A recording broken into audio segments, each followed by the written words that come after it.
Zoran Radojčić, iako ima tek 41 godinu, dobitnik je najvećih arhitektonskih priznanja i nagrada u našoj zemlji.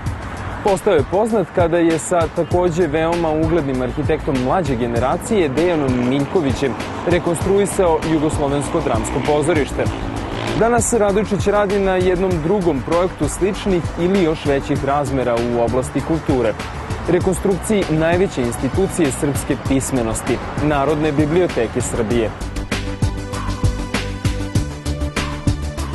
Već 2 godine u Narodnoj biblioteci nema mesta za studente, naučnike i druge koji su željni da se istraživanjem bave u najvećem trezoru srpske pismenosti i kulture. U zgradi su inženjeri i majstori. Predvodi ih Zoran Radojčić, sa kojim smo razgovarali o prvom dovršenom prostoru u procesu rekonstrukcije Narodne biblioteke.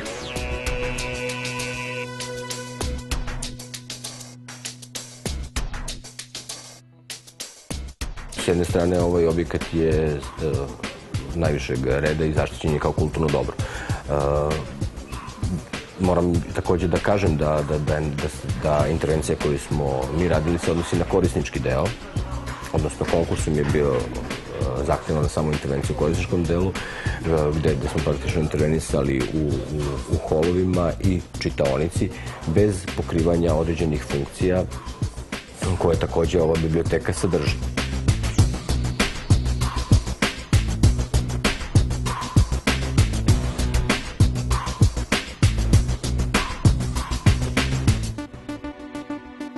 S jedne strane, tehnološki, ovo vreme donosi potrebe koje je stara biblioteka iz sredine 70-ih ni na koji način nije mogla da zadovolji po pitanju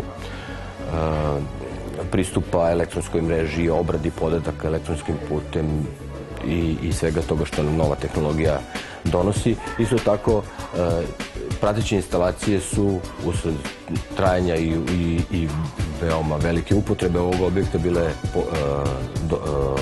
da kažemo, dotrajale i bilo ih je neophodno zameniti. I kao treće i posebno bih napomenuo da jedan ovakav objekat sa tolikom frekvencijom ljudi zahteva i posebnu pažnju po pitanju klimatizacije i ventilacije, odnosno jednog komfora koji smo mi pokušali da ugradimo i da ga stavimo u rad. Zdanje izgrađeno na Vračarskom platovu 1973. godine nije menjalo izgled ni funkcionalnost i nije na pravi način bilo prilagođeno savremenim tehnologijama, internetu i brzim računarskim mrežama. Radovi započeti 2007. godine imali su za cilj da se poveća broj mesta, da se poboljšaju uslovi korišćenja fondova velike i vredne biblioteke i naravno da prostor biblioteke bude maksimalno prijatan za boravak. Ja sam siguran da će ova biblioteka biti opremljena na način koji će omogućavati funkcionisanje u 21. veku.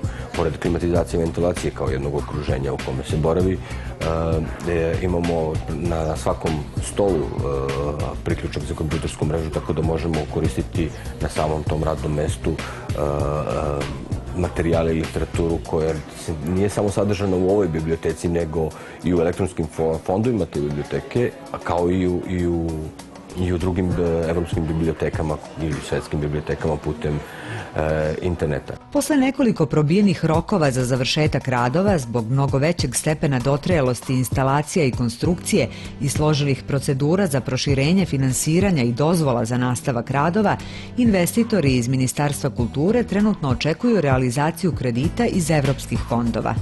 Oni će pomoći da studenti, istraživači i svi drugi koji su zainteresovani svojim prisustvom što pre ponovo ožive obnovljeni prostor institucije srpske kulture.